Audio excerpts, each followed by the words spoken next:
નમસ્કાર દર્શક મિત્રો, હું છું રૂપલ વણેચિયા. સંપૂર્ણ ન્યૂઝમાં આપનું સ્વાગત છે. વડગામ તાલુકાના જીવાદોરી સમાન ગણાતા મુક્તેશ્વર ડેમમાં ફરી 2 મૃતદેહ મળી આવતા સમગ્ર વિસ્તારમાં ચકચાર મચી ગઈ છે.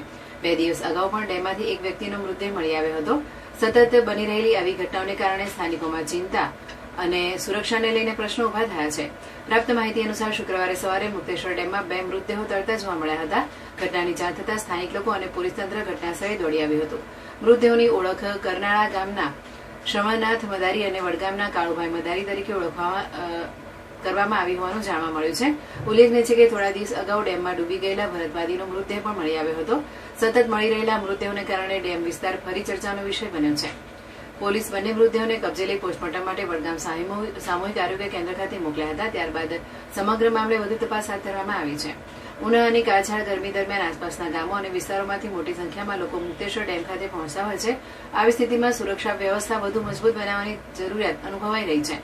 આ અંગે ભાજપ અગ્રણી અને નિઝામપુરા ગામના સરપંચ લાલાજી ઠાકોરે જણાવ્યું હતું કે ડેમ વિસ્તારમાં હોમગાર્ડ પોઈન્ટ શરૂ કરવામાં આવે, જોખમી સ્થળોએ ચેતવણી બોર્ડ મૂકવામાં આવે તેમજ જરૂરી સૂક્ષ્મ વ્યવસ્થા ઉભી કરવામાં આવે જેથી ભવિષ્યમાં આવી દુર્ઘટનાઓ અટકાવી શકાય.